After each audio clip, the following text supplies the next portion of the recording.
মন খুলে বললেন, এ বাবা, আমার এই ছোট ছোট চারা রোপণ করা গাছের মধ্যে তোমার এই উটটি এসে আমার এই চারাগুলা নষ্ট করছিল। আমি একে এখান থেকে বের করে দেওয়ার জন্য একটা পাথর নিক্ষেপ করেছি। পাথরটা তার কপালে লেগে রক্তক্ষরণ হয়ে উটটা এখানে মারা গিয়েছে। যুবক পেটে ক্ষুধা, রাগ করে বৃদ্ধরে একটা চর লাগাইছে। চর মারার সাথে সাথে বৃদ্ধ জমিনে পড়ে ওখানে ইন্তেকাল করেছে। বলেন তো অপরাধ বাড়ছে না কমছে? দিন দিন খালি অপরাধ বেড়ে যায়। যুবক এবার চিন্তা করতে লাগলেন, হায় রে আফসোস। আল্লাহ তাআলা বলেন, আল কতলু বিল কতল, আল হুররু বিল হুররি, ওয়াল আবদু বিল আবদি, ওয়াল উনসা বিল উনস। আল্লাহ রাব্বুল আলামিন বলেন, হত্যার বদলায় হত্যা, জানের বদলায় জান, হাতের বদলায় হাত, চোখের বদলায় চোখ, নখের বদলায় নখ, পেটের বাচ্চার ব্যাপারে বাচ্চা। এভাবে আল্লাহ তাআলার আইন তিনি দেখতে পাইলেন। কিন্তু এখন তো আমাদের কপাল খারাপ, আমরা তো হত্যার বদলায় হত্যা নেওয়ার জন্য রাষ্ট্র ফেল। চিৎকার দেবেন ঠিক কিনা? অহরহর ঘটনা আমার জমিনে হয়। কতবার ফাঁসি দিলে তার অপরাধ মিটবে, তারপরেও ফাঁসি দেওয়ার মতন ক্ষমতা আমাদের দেশের ক্ষমতা না আছে। কি বলেন, আছে? এই যে বললো না রামিসা হত্যার মামলা 1 মাসের মধ্যেই হয়ে যাবে। আপনারা কি এখন 1 মাস না কয় মাস হয়েছে বলতে পারেন? কি নৃশংসভাবে হত্যা, কিভাবে এই আল্লাহর ছোট্ট বান্দিটার উপরে নির্যাতন, কি পরিমাণ জুলুম। আমাদের প্রেসিডেন্ট বললেন 1 মাসের মধ্যে এর বিচার কার্যকর হবে। আল্লাহ পাক, আল্লাহ তাকে সহিবুজ দান করেন, আমরা দোয়া করি। তিনি কি পারছেন? কি বলেন, পারছে? তার বোঝা যায়, এটাই বোঝা যায় যে এ রাষ্ট্রের মধ্যে রাষ্ট্র প্রধান থেকে নিয়ে সর্বনিম্ন ওয়ার্কার শ্রমিকরা পর্যন্ত ইনসাফ প্রতিষ্ঠা করতে পারে না। বাইরা আমার, যুবক এবার বসে বসে কাঁদতে লাগলেন, আরে আমি তো আমার একটা উট মারছে, একটা উট দিলেই হয়ে যাইতো। আমি তো একজন মানুষকে হত্যা করে ফেললাম। সুতরাং দুনিয়াতেই আমার বিচার হয়ে যাক, আখিরাতের বিচারের দরকার নাই। যুবক বসে বসে কান্না করেন আর বসে আছে। কিছুক্ষণ পর যখন সন্ধ্যে ঘনায় আসতে লাগলো, বৃদ্ধর 2টি ছেলে তার বাবাকে খুঁজতে বের হয়ে গেল। মহল্লার মধ্যে চারিদিকে খুঁজে বেড়ায়, কিন্তু কোথাও বাবাকে খুঁজে পাওয়া যায় না। সন্ধ্যের একটু মুহূর্তে তিনি চিন্তা করলেন, যাই বাগানের দিকে যাই, একটু বাগানটা দেখে আসি, বাগানে ওখানে গিয়েছে কিনা। যাওয়ার পরে দেখলেন একটা উট ওই চারা গাছের মধ্যে মরে পড়ে আছে, আর তার কিছু দূর দূরে তার বাবাও মরে পড়ে আছে, আর পাশে একজন যুবক বসে বসে কান্না করতেছে। এই বৃদ্ধর 2টা সন্তান এবার ওই যুবককে বললেন, এ ভাই, আমার বাবাকে এখানে কে মারছে তোমরা কি জানো? আমরা হলে বলতাম না না জানি না, সিসি ফুটেজ দেখো। সিসি ফুটেজ না দেখলে এর বিচার খুঁজে পাওয়া যাবে না। চিৎকার দিয়ে বলেন ঠিক কিনা?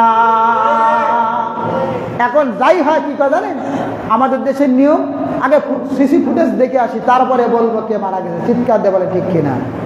তারপরে দেখার পরে কত যে নাটক আর কত রকমের রং বিরঙ্গের কথা, কি যে মধু এদের কপালে, এদের জবানে। চিৎকার দিয়ে বলেন ঠিক কিনা? মুসলমান ভাইরা আমার, যুবক এবার বলতে লাগলেন, ও ভাই, তোমার বাবার হত্যাকারী আর কেউ নয়, আমি স্বয়ং নিজে। পুরা ঘটনা শুনাইলেন। ভাই, আমি তো একজন মুসাফির, এখানে আরাম করছিলাম, আমি এই করার অবস্থায় আমার উটটা মারা গেল, আমি তো রাগের বশীভূত তারে মেরে দিছি, আর মরে গেছে। সবাই বলতে লাগলেন, চলো এবার খলিফা হযরতে ওমরের দরবারে যাই, এর সুষ্ঠু বিচার করে আমি দুনিয়াতে এর অপরাধের শাস্তি নিয়ে দুনিয়া থেকে বিদায় হয়ে যেতে চাই। আমি কিয়ামতের ময়দানে খেয়ানতকারী হতে চাই না। আর আমাদের দেশে কি বলেন, প্রতিনিয়ত দেখা যাইতেছে প্রতিবেশীর ঘরের মধ্যে যুবক কট খাইছে, শ্বশুর বেটার বউয়ের সাথে কট খাইছে, চিৎকার দিয়ে বলেন ঠিক না বেঠিক? বিশ্বনবী হাদিসের মধ্যে বলে মান কানা ইউমিনু বিল্লাহি ওয়াল ইয়াউমিল আখির, মান কানা ইউমিনু বিল্লাহি ওয়াল ইয়াউমিল আখির ওয়া ইউমিনু লিজারিহি। নবী সাল্লাল্লাহু আলাইহি ওয়াসাল্লাম বলেন, যারা কিয়ামতের উপরে বিশ্বাস করে, আল্লাহর উপরে ঈমান আনে, তারা যেন তাদের প্রতিবেশীর ব্যাপারে সদয় হয়। আর এখনকার যুবক প্রতিবেশীর সুন্দর বেটার বউ, তার দিকে নজর, ঠিক না বেঠিক? অহরহর ঘটনা এগুলো হচ্ছে। আল্লাহ তাআলা আমাদেরকে বুঝার তৌফিক দান করে, জোরে বলেন আমিন। মুসলমান ভাইরা আমার, এবার তিনজন খলিফাতুল মুসলিমিন হযরত ওমরের দরবারে দৌড়াচ্ছেন।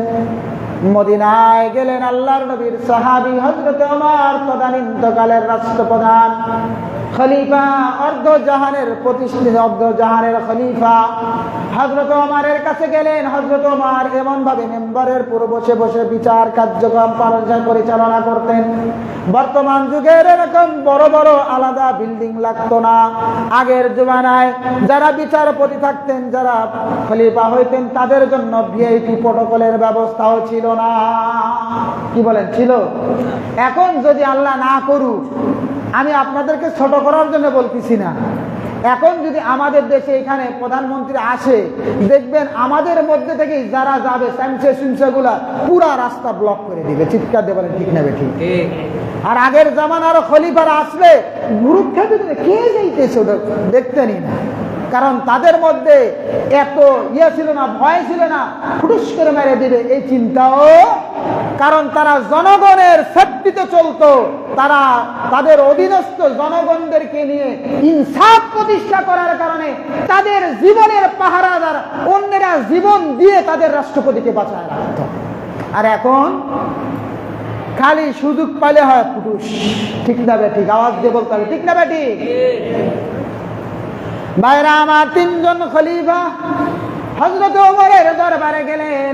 হযরত খলিফাতুল মুসলিমিন ওমর এবার তাদের দুই পক্ষের কথা শুনলেন। পরিষ্কার বিচার, উট মারছে, একটা উট দিলেই হয়ে যাইত। হযরত ওমর যুবককে বলেন, এ যুবক, তোমার একটা উট মারছে, তুমি উটের বদলায় একটা উট নিলেই তো হয়ে যাইত। তুমি তো একদম ব্যক্তিকে হত্যা করে ফেলেছ। আল্লাহ তাআলার কালাম তোমার সামনে, আল কতলু বিল কতলি, আল হুররু বিল হুররি, ওয়াল আবদু বিল আবদি, ওয়াল উনসা বিল উনসা। আল্লাহ রাব্বুল আলামিন বলেন, হত্যার বদলায় হত্যা, আজাদ স্বাধীন মানুষের বিনিময়ে স্বাধীন মানুষ, দাসের বিনিময়ে দাস, হাতের বিনিময়ে হাত, চোখের বিনিময়ে চোখ। এভাবে আল্লাহর আয়াত, আল্লাহর কালামের আয়াত করে করে শোনাইলেন।